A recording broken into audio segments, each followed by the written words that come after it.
Hey everyone, welcome to Drum Talk with Earl Bennett. Today we're talking cymbals. We'll hear about everything from 505s and giant beats and other early Paiste cymbals to Earl's latest thoughts about his Paiste collection. A little bit about Big E himself. You may know him as Earl the Hammer from his rock days, or the Jersey-born ringer stepping into many gigs down the shore and in the New York area. In any case, today the dude has brought his beat to South Florida and he continues to drum with his own inimitable style, and as always, loves talking gear. So without further ado, let's hear from Big E. Kick it, Earl.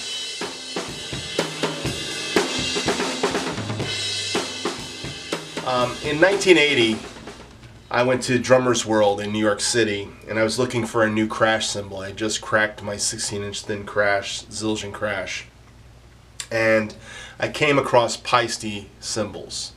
And the first cymbal I bought was a 505 16-inch crash.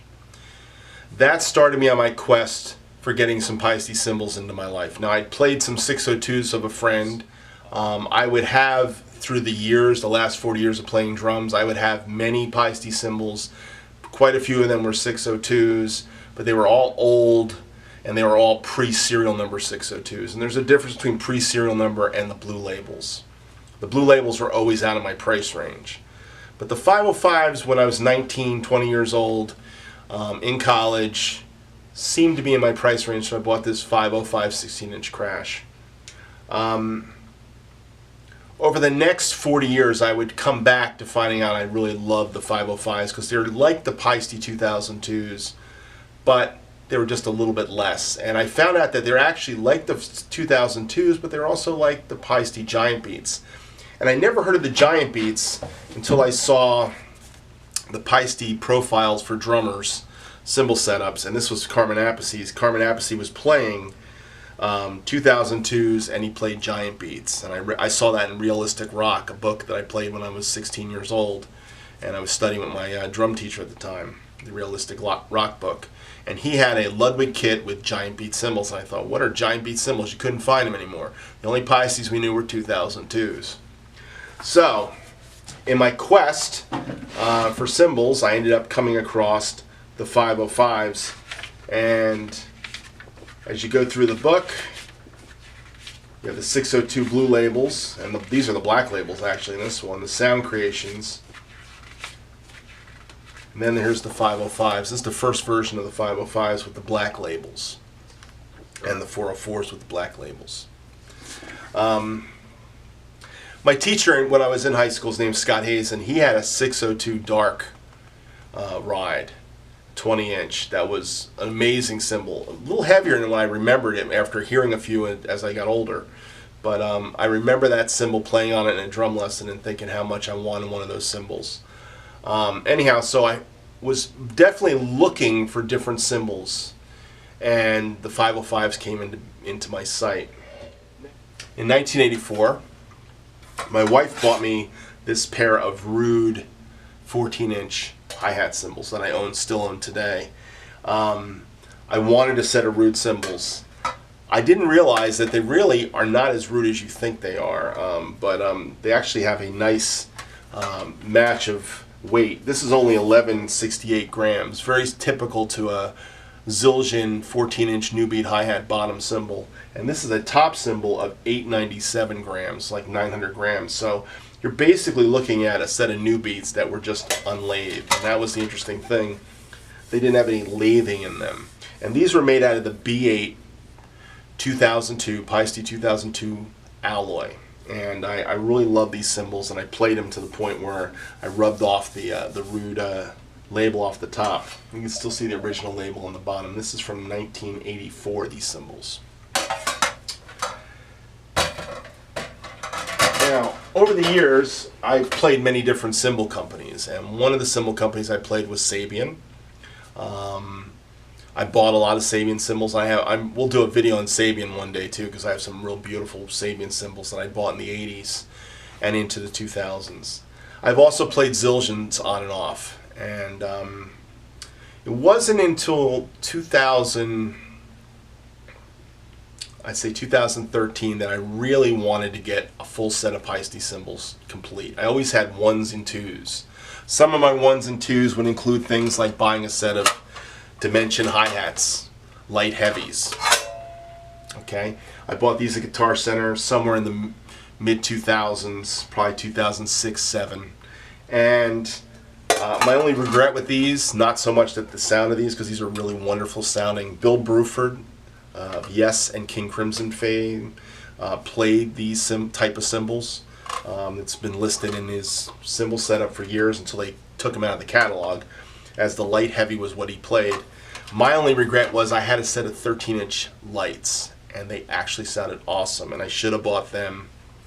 But the guy behind the counter said, I've got a set of the light heavies behind the counter, and I bought those instead. Wish I hadn't, but these are nice cymbals.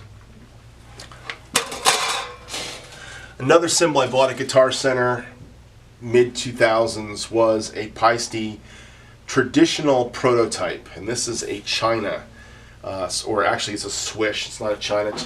China cymbals for Paiste have the kind of a squared bell, square rounded bell.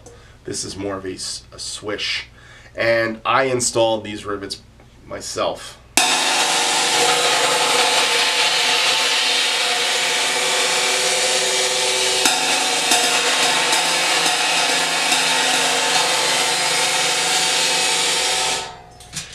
It's a prototype. I took the Paiste logo off it. I don't know if you can see that or not. This has got the Paiste logo on the bottom side of it. It looked like it had some burn marks, and it was really a funky looking cymbal. It was 90 bucks, so I bought it. Anyhow, this may go up on eBay one day, just so you know.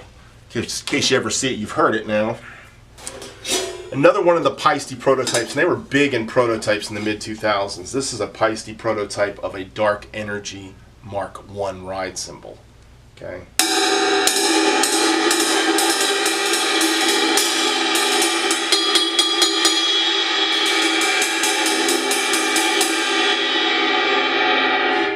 Nice, dark, dry ride cymbal. I was looking for something like this.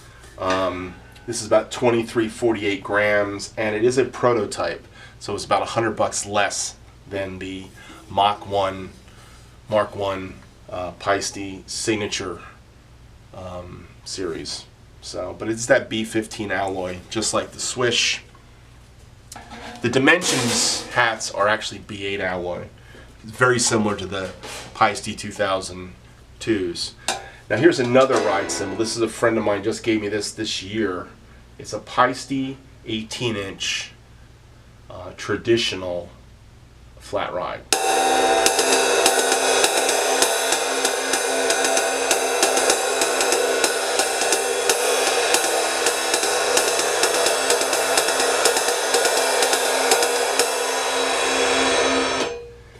Lovely flat ride. Matter of fact, it goes very well with my giant beat setup, which I'm going to play for you in a little bit. Another one from the Guitar Center collection in the mid-2000s was a Paiste traditional extra thin 16-inch crash that came with the bend already in it when I bought it. It was 70 bucks. That's why I bought it. I would not have spent the 300 bucks they wanted for this cymbal at the time if it had that bend in it, and I didn't. And I continued to bend it. Thin crash cymbals, you know, extra thins are going to bend. And I think I've played it to the point where it now sounds like one of those nasty stackers.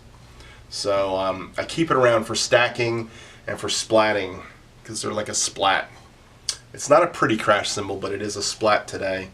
And I even got a nice little crack I put in it one Sunday morning when I was playing in a church. So this is the Paiste traditional. It's got the signature. It goes very well with the flat ride, of course, because it's made from the same family. There was a point in time I thought this was the way I was going to go, was traditionals.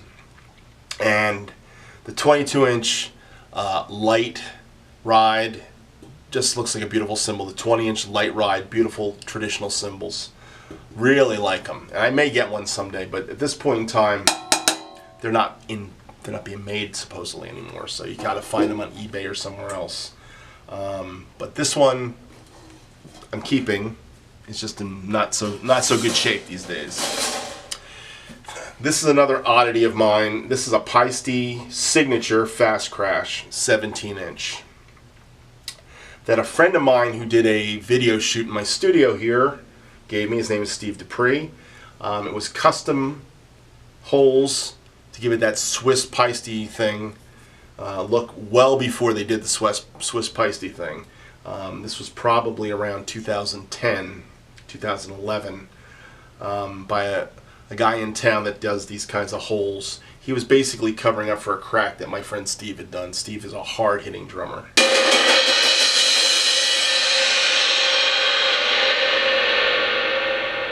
Beautiful cymbal. I thought, I got the 20-inch Dark Energy, I've got this, and then I found, to go back to my 505 story, then I found the 505 of my dream when I walked into Steve Maxwell's drum shop in New York City, 2013. I found a 505 Crash.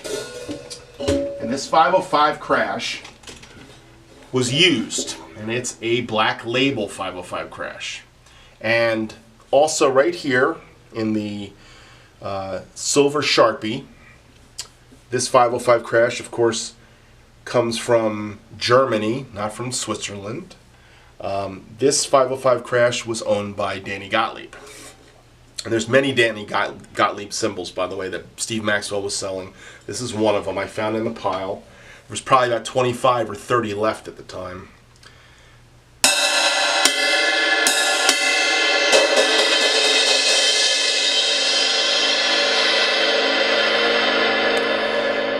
I hit this cymbal a few times. My wife was with me. We were in New York together.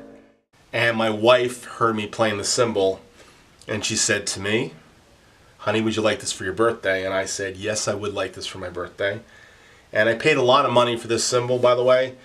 More than I would have paid for it originally, I'm sure. Because the 505s were definitely the budget 2002s. But apparently if it was good enough for Danny Gottlieb, I thought it must be good enough for me. And it was the nicest 2002 type crash I'd ever heard. And it was the biggest crash cymbal I ever owned at this point in time. So I said, I gotta take this home. So I took the 505 20-inch thin crash. Well, it's actually a crash. Paiste doesn't use thin very often. This just said crash on it. It's about 1,500, it's actually 1,815 grams. Okay, 1815 grams. And I said, okay, I've got 505, I've got a Paiste Dark Energy Mark I prototype, I've got the 16-inch extra thin traditional crash, I've got the 17-inch SWISH type crash, but it really wasn't cutting it for me. And I ended up using this with a lot of my Zildjians for a while there. And all of a sudden, I said, you know what, I gotta get my hands on the real deal. And I realized that Paiste 505s are starting to go for a lot of money now on eBay too. So I started looking at giant beats. Now, my first giant beat I bought in 2015, believe it or not. It took me a couple years to get there. 2015 I bought a 24-inch giant beat. Reissue. Now, it's not original white label. And you want to know something? I really didn't want a original white label giant beat. I wanted a reissue cymbal because they sound so beautiful. And just to give you a picture and a taste of this,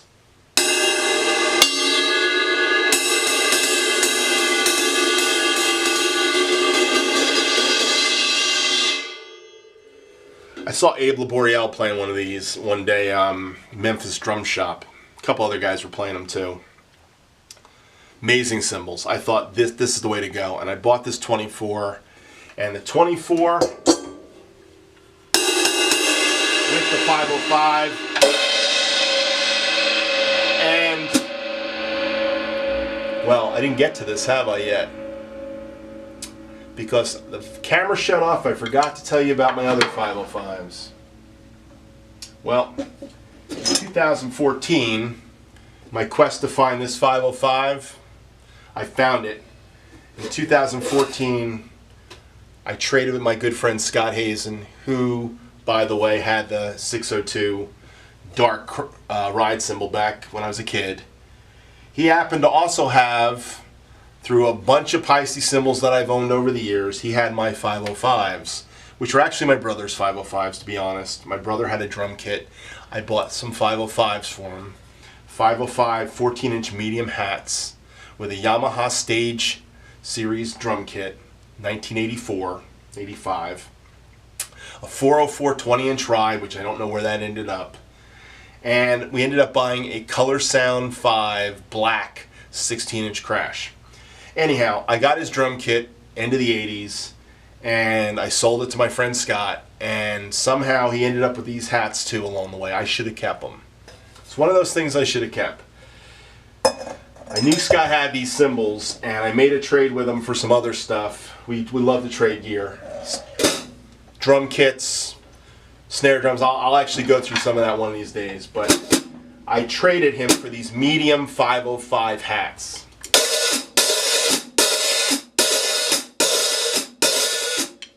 These are beautiful hi-hat cymbals, okay? The weight of these is less than the Rudes I talked about before. We're looking at 990 grams on the bottom, 741 on the top, and just amazing cymbals. So,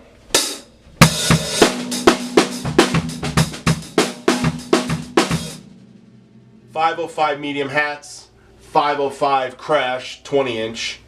Then I buy Giant Beat 24-inch. Not looking for the bottom thing, looking for a beautiful ride cymbal.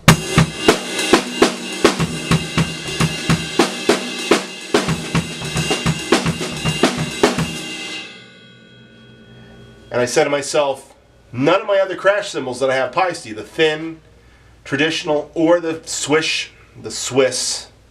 It's actually an ozone Paiste is what I'd like to call it, because that's what I was looking for that day.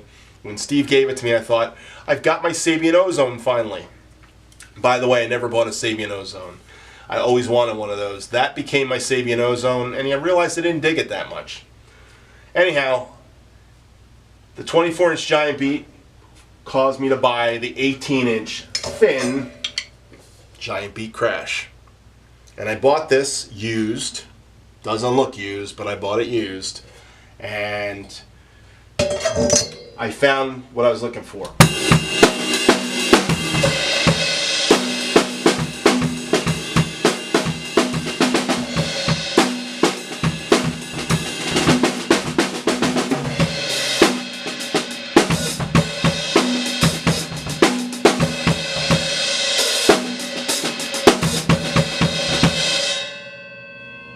Well, Paiste thin, Giant Beat, Paiste 24-inch multi, Paiste 505 from Germany, Danny Gottlieb 505. Brings me to the Paiste 20-inch multi Giant Beat, which is my latest to my collection in 2016. The only thing left in the Giant Beat world I don't have is the 15-inch hats, and I'm looking at them, I gotta tell you.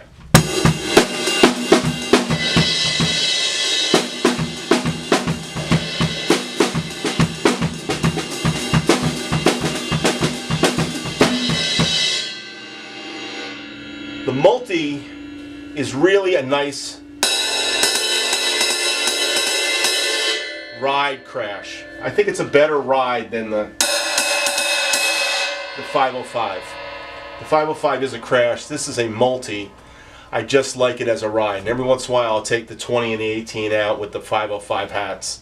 And it's just a nice gigging for a small gig where you don't need the big cymbal sound. The 24 is a killer. I'll take those and put them together. They actually sound really nice. Band rehearsals, things like that. But that's my Paiste cymbal collection. That's my Giant Beats.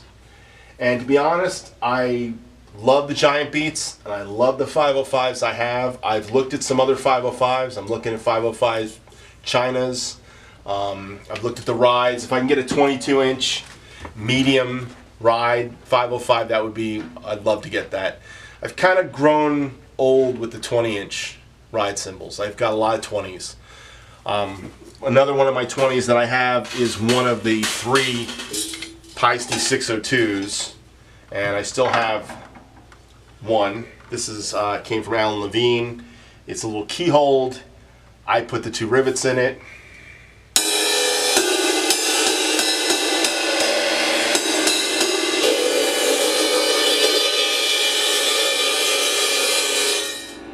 It's actually one of the best 602 non-serial numbered rides, 20-inch rides I've heard of the Formula 602s. Nice cymbal. One more cymbal I left out of my timeline and I want to insert somewhere is the Paiste signature thin china. And this is a cymbal that I bought, I think it was 1990. I was in a band called Water at the time. I was playing a lot of Sabian cymbals at the time, and I really, really, really wanted a china cymbal by Sabian. Unfortunately, I've never found a china cymbal by Sabian that I like. I was going to buy the Carmen Appice signature china at that time, which was nickel. Silver, I think it was. It was terrible. It sounded terrible. It was obnoxious. My wife heard it and said no. By the way, my wife, Stephanie Bennett, she used to write for Modern Drummer magazine. Her name's on a lot of articles. STRYPER, the drummer STRYPER, Greg Morrow, Nashville drummer, John and Mark Hammond, Nashville drummers, a whole series on Christian drummers. She did John Riley's first portrait. I think it was a portrait, so it wasn't a main feature article for Modern Drummer. She's got a good ear for drums, and she's got a good ear for cymbals. She loved this cymbal. That's why I bought it.